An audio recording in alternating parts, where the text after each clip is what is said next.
I have held a 1987 yearbook open to page 43 for the last 20 minutes.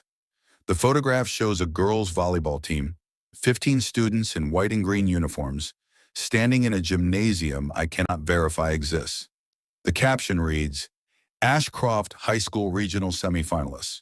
Underneath it, the roster lists 15 names, a coach, and an assistant coach. The typesetting matches the district standard. The paper stock matches the district contract. The photographer's mark in the lower right corner matches the same studio that shot every other school in the district that year. I am a records modernization specialist. My firm was hired to digitize 26 years of district yearbooks, enrollment files, board minutes, and administrative archives before the district migrates to a unified student information system. My job is to flag missing volumes, duplicate entries, and metadata inconsistencies, not to investigate the content. But I have now found Ashcroft High School in the 1987 yearbook, the 1985 yearbook, the 1983 yearbook, and the 1980 yearbook. And the district's official facility inventory lists no campus by that name. The state school identification database has never issued a code for it. The district's position, confirmed in writing by the superintendent's office, is that Ashcroft High School was approved by the board in 1974, but never opened. So who are these 15 girls, and why does the district have their photographs? The project scope is straightforward. 26 years of records from 1978 through 2003, stored in the district's basement archive in a rented off-site facility.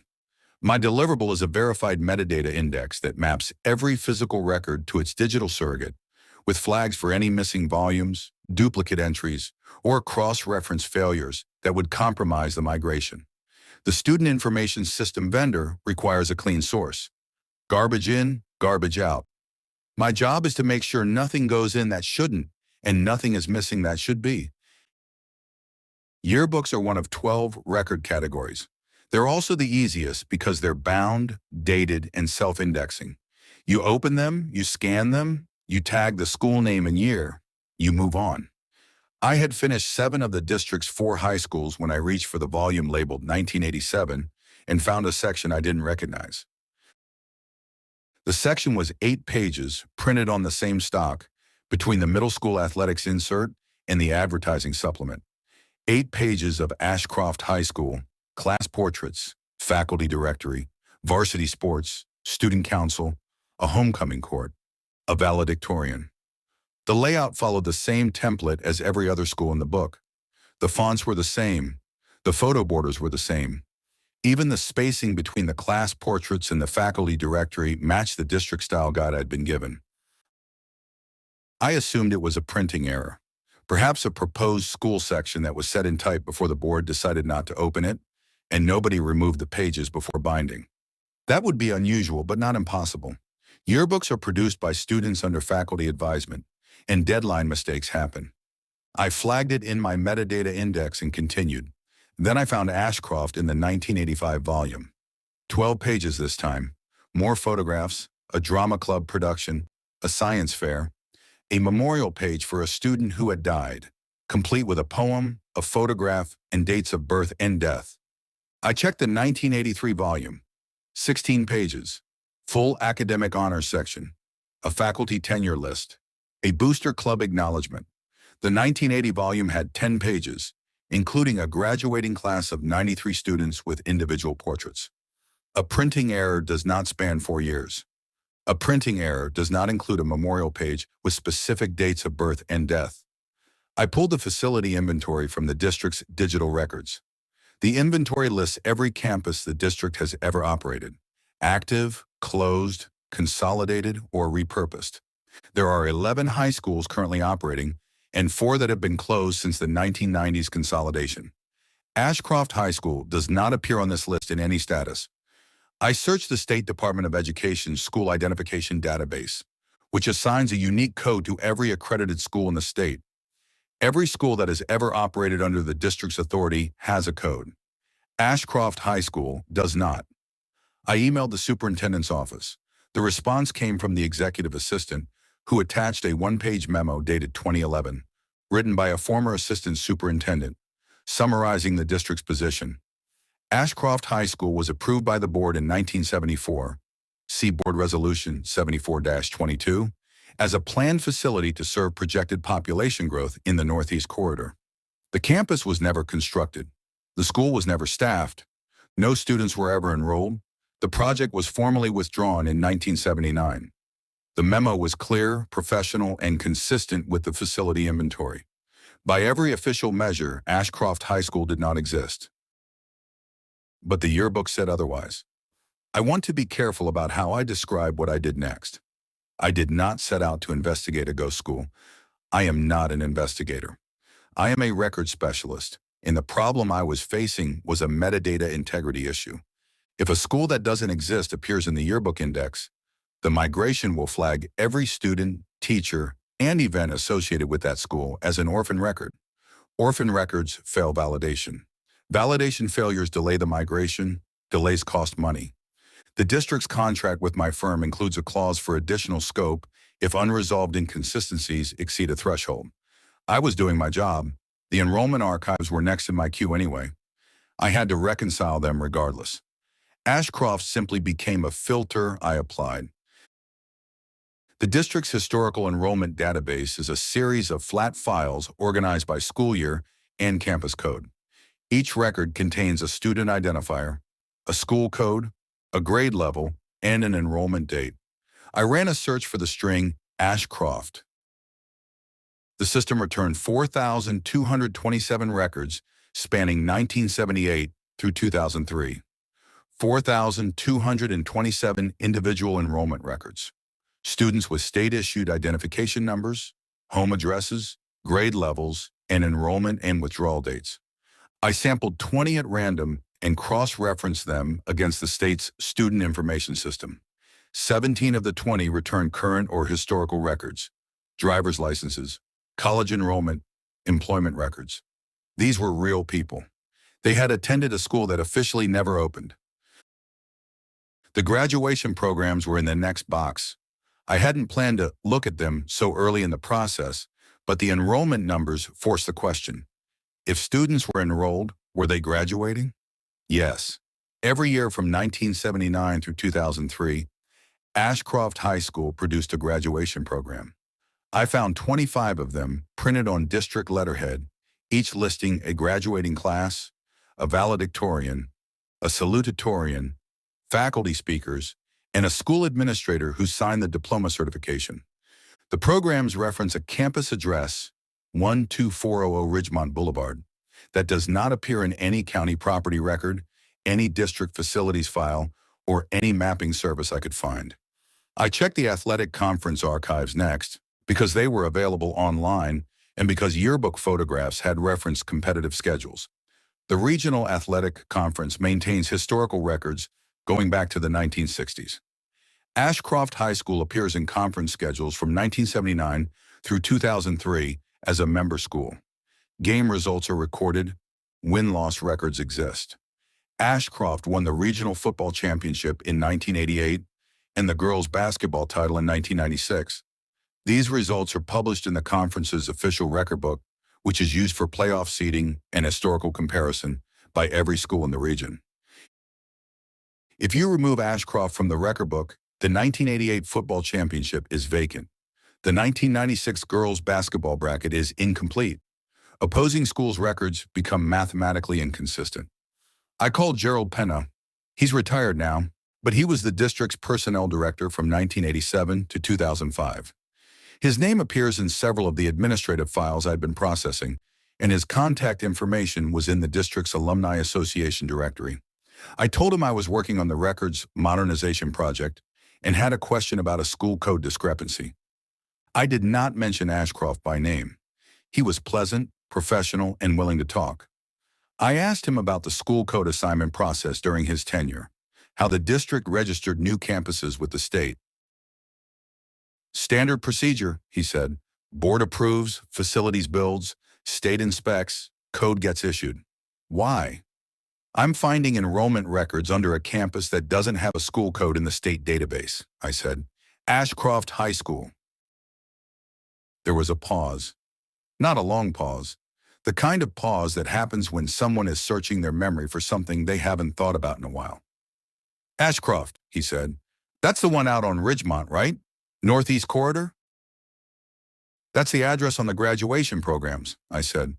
Yeah, I remember we had teachers transfer out of there. We had a hard time keeping math staff because the drive was long. I want to say we hired 3 or 4 people specifically for Ashcroft in probably 91, 92, somewhere in there. You hired staff for Ashcroft? Sure, we hired for all the schools. Ashcroft wasn't any different. Can you tell me where the campus is? Another pause. Longer this time. I can't. I remember the staffing. I remember the transfers. I remember the budget lines because I had to sign off on them. But I can't picture the building. I can't tell you how to get there. That's fine, I said. I'm just trying to resolve the school code issue. I'll tell you what I remember, he said. I remember the people. I remember the hiring. I remember the routine. The routine is what sticks with you in that job. You don't remember where things are. You remember what you had to do. Teachers remember routines more clearly than events. It is one of the most reliable features of institutional memory. Pena could describe the hiring process for Ashcroft in detail, the budget codes, the approval chain, the posting requirements, but he could not describe the building, the campus, or its location. His memory contained the administrative reality of the school with high fidelity and the physical reality with none. The personnel files confirmed what Pena told me. Between 1979 and 2003, the district employed 114 teachers and staff members whose records list Ashcroft High School as their campus of assignment. I verified this against the payroll archive, which is maintained separately by the county treasurer's office. The payroll records show salary payments, tax withholdings, retirement contributions, and insurance premiums for employees assigned to Ashcroft. The payroll system uses a 4-digit campus code. Ashcroft's code is 1047. Code 1047 does not appear in the state's school identification database. I called the county treasurer's office to ask about the code assignment. The woman I spoke to told me that campus codes are assigned by the district, not by the county. The county simply processes whatever the district submits. She pulled the payment history for campus code 1047 while I was on the phone. Active through the current fiscal year. Ashcroft High School had employees receiving payroll through the county system in 2006. I drove to 12400 Ridgemont Boulevard on a Saturday morning. The address on the graduation programs corresponds to a 2-mile stretch of rural road east of the district boundary where the Northeast Corridor development was supposed to happen in the 1970s. The development never materialized. The land is still agricultural, wheat fields and pasture, intersected by a county road and a set of irrigation canals. There is no school at 12400 Ridgemont Boulevard. There is no building of any kind. There is no parking lot, no athletic field, no bus lane, no signage. There is a gravel turnout where the address would be, and a fence post with no fence attached to it. I stood at the turnout for 10 minutes. The road was quiet. A truck passed going east. The wind moved the wheat. I took a photograph with my phone and drove back to the hotel. The absence of the school was not the disturbing part. The disturbing part was that the absence explained nothing. Every record I had found was consistent, specific, and independently verified. The yearbook photographs showed a building, a brick facade with the school name carved above the entrance, a gymnasium with a hardwood floor and retractable bleachers, a library with the district standard shelving system. The graduation programs listed a campus address. The athletic schedules referenced a home field. The personnel files contained building keys listed as issued equipment. The building exists in photographs. It does not exist at the address where the photographs say it stands. I went back to the board minutes. If Ashcroft was approved in 1974 and formally withdrawn in 1979, there should be a board vote closing the project. That is how capital projects end. The board votes to approve, and the board votes to close. There is always a vote. Resolution 74-22, dated September 17, 1974, approves the planning and construction of Ashcroft High School to serve projected enrollment growth in the Northeast Corridor. The resolution authorizes the district architect to begin design work and the business office to begin site acquisition. It passes 7-0. There is no subsequent resolution closing the project. There is no resolution withdrawing the school. There is no resolution deauthorizing the campus code, terminating the construction contract, or reallocating the budget. I read every board minute from September 1974 through December 1985. The word Ashcroft does not appear in any board minute after the approval. The 2011 memo says the project was formally withdrawn in 1979. There is no record of this withdrawal. The board minutes contain no vote. The business office files contain no termination of contract. The district architect's records contain no abandoned design. The school was approved, and then in the official record, it simply existed. No one opened it. No one closed it. No one ever voted to operate it. It simply appeared in every operational system as though it had always been there. The deeper I went, the more systems agreed. Transportation records, the district's bus routing archive, maintained by the Transportation Department, includes route assignments for Ashcroft High School from 1979 through the current year. The routes assign pickup and drop-off locations that correspond to real addresses in the Northeast Corridor. I verified several of them. The houses exist. The families at those addresses have children enrolled in the district. The buses stop at those addresses on routes labeled Ashcroft, food service procurement. The district's lunch program submits annual meal counts to the state for reimbursement. Ashcroft's meal counts appear in every annual submission from 1979 through 2003. The state has processed and paid these claims. The reimbursement records are in the state's financial system, tied to Campus Code 1047, which the state's own school identification database does not recognize. Textbook distribution. The district's instructional materials office maintains a circulation log by campus. Ashcroft High School has received textbook allocations every year since 1979. The titles and quantities match the district's curriculum adoption schedule. I called the textbook coordinator, a woman named Diane who had been in the position for 22 years, and asked her about the Ashcroft allocation. "It's on the standard rotation," she said. "Same as everyone else. I order based on enrollment projections from the business office." Have you ever been to the campus? No, I don't go to campuses. I order, they receive. That's how it works. Who receives the books at Ashcroft? The library clerk, I assume. That's who receives them everywhere. Do you have a name for the Ashcroft library clerk? She was quiet for a moment.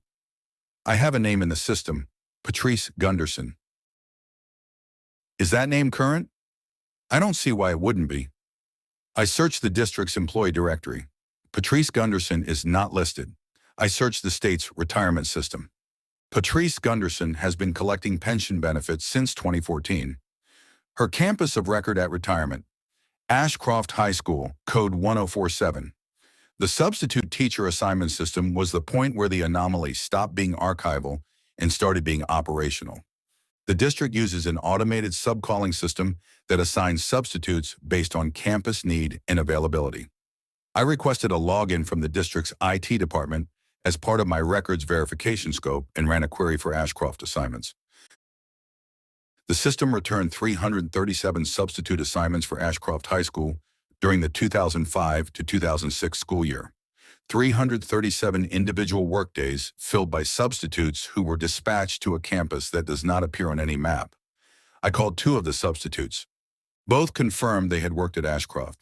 One described the building, brick facade, central courtyard, gymnasium with green bleachers. The other described her route, Highway East left on Ridgemont, second drive past the grain elevator. Neither could give me an intersection or a landmark that I could verify. The grain elevator she referenced does not appear on any map of Ridgemont Boulevard. When I pressed the first substitute for more specific directions, she paused and said, "You know, I haven't thought about this in a while, but I can't actually remember what the drive looked like. I remember being there. I remember the parking lot and the front office. I just can't remember getting there." She said this with the mild confusion of someone trying to recall where they parked their car, not the alarm of someone realizing something impossible. People become comfortable with contradictions that never affect daily operations. The standardized testing archive. Ashcroft students took the state assessment every year. Their scores were reported to the state under Campus Code 1047. The state accepted the scores, published them in annual accountability reports, and used them to calculate district performance ratings. Ashcroft's scores were unremarkable, slightly above the district average in reading, slightly below in math. The kind of scores a real school with a real demographic profile would produce. The scholarship records: Ashcroft students received district scholarships. The awards are documented in the district newsletter, in the yearbook, and in the financial aid office at the community college, where I verified that at least 3 Ashcroft graduates enrolled in completed degrees using transcripts issued by a school that doesn't exist. The insurance records: the district's liability insurance carrier has included Ashcroft High School in every annual coverage summary since 1979. The premium calculations are based on enrollment, square footage, and claims history. Ashcroft has filed 2 claims in its history: a 1986 water damage event and a 1994 slip and fall in the gymnasium. Both claims were paid. The emergency response plan, the district's emergency operations plan, last updated in 2004, includes evacuation procedures and emergency contact protocols for Ashcroft High School. The campus emergency contact is listed as Principal James Whitfield. James Whitfield does not appear in the district's current employee directory. He does appear in the state's principal certification database, with Ashcroft High School listed as his assigned campus. I called the state certification office. They confirmed the credential was valid and current. The most unsettling records are the ones that agree with one another. An error is a single point of failure. A conspiracy requires coordination, but independent systems agreeing independently in ways that their operators never intended to connect suggests something else, something that doesn't require anyone to know, because the knowledge is embedded in the structure itself. The district did not decide to hide Ashcroft. The district does not have a mechanism for hiding a school. What the district has is a set of operational systems that run on data, and the data contains Ashcroft, and every system that touches the data reproduces it. The yearbook staff included Ashcroft because the enrollment list said it was a school. The athletic conference scheduled Ashcroft because the district submitted it as a member. The payroll office paid Ashcroft employees because the personnel system assigned them there. The state accepted Ashcroft test scores because the district reported them. Nobody coordinated anything. The school exists because the records say it exists, and the records say it exists because the school exists, and no one has ever had a reason to question either half of that loop. Educational institutions value continuity above certainty. The district will not remove Ashcroft from its records because doing so would invalidate 27 years of transcripts, test scores, athletic records, scholarship awards, pension credits, and insurance claims. Graduates of Ashcroft hold diplomas that are recognized by colleges and employers. Teachers who served at Ashcroft carry retirement credits that the state has accepted. Athletes who played against Ashcroft have win-loss records that determine playoff standings for other schools. Removing the school would not correct an error. It would create a catastrophe across every system that depends on the records being continuous and consistent.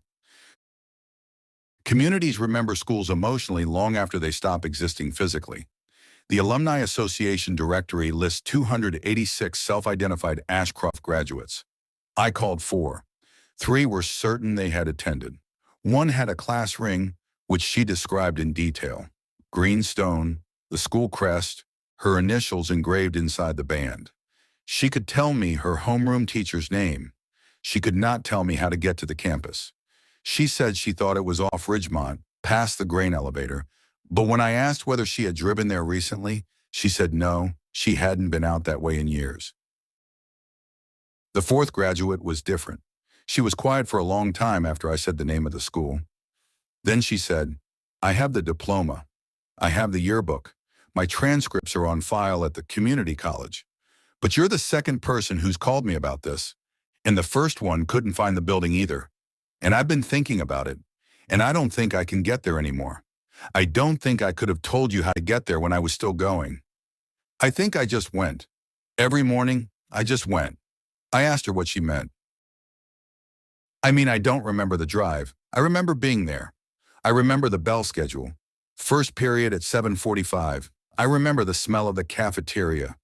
I remember my locker combination. I just don't remember the building from the outside. I don't remember walking up to it. I don't remember what it looked like from the parking lot. She paused again. That's strange, isn't it? I said it was. I thanked her and hung up. I met with the district's assistant superintendent for business operations on a Tuesday afternoon. I presented my findings as a migration risk, which is what they were. I showed him the code, the enrollment figures, the payroll records, the procurement history. I explained that the migration would ingest the code unless we excluded it, and that excluding it would require us to reassign or delete every record tagged to Ashcroft across 27 years of data. He listened. He asked technically competent questions. He did not seem surprised. When I finished, he said, "What's the impact if we ingest it? The new system will contain a school that has no facility, no accreditation, and no physical address. Any audit will flag it. And the impact if we exclude it? 4,000 student records lose their campus assignment. 114 personnel files lose their employment history. Athletic records for the entire conference become inconsistent. The state's accountability reports for this district become retroactively inaccurate. Any graduate who ever used an Ashcroft transcript for college admission or employment verification is holding a document that our system no longer supports." He was quiet for a moment. Then he said, "The previous consultant flagged this in 2003. We ingested it then." "Who was the consultant?" "I don't remember. It doesn't matter. The decision was the same. You can't delete a school that people graduated from." I returned to the district archive the next morning and resumed the digitization. I had a migration to deliver and a deadline to meet. I flagged Ashcroft's campus code in my index with a note. Facility verification failed. State accreditation absent. Ingest on existing code per district directive. That should have been the end of it, but I had one more box to process. The box was labeled Planning Documents 2007 to 2008 and had been added to the scope at the district's request because the migration needed to account for projected as well as historical records. Inside the box was a set of district planning documents for the 2007 to 2008 school year: enrollment projections, staffing models, budget allocations, textbook orders, bus route calculations, the standard annual planning cycle. The enrollment projections include Ashcroft High School, projected enrollment, 1,140 students. The staffing model lists Ashcroft's faculty requirements, 68 certified positions, 12 classified. The textbook orders include Ashcroft's curriculum needs, 2,400 volumes across 6 departments. The bus route calculations include 3 routes serving Ashcroft's attendance zone, with pickup times and stop locations. None of this is historical. All of it is forward-looking. The district is planning for a school year that has not happened yet, at a campus that has never been built, for students who have not enrolled, and the planning is as detailed and specific as it is for every other school in the district. I looked for the facilities inventory projection, the capital improvement plan that would list construction projects, building assessments, and maintenance schedules for the upcoming year.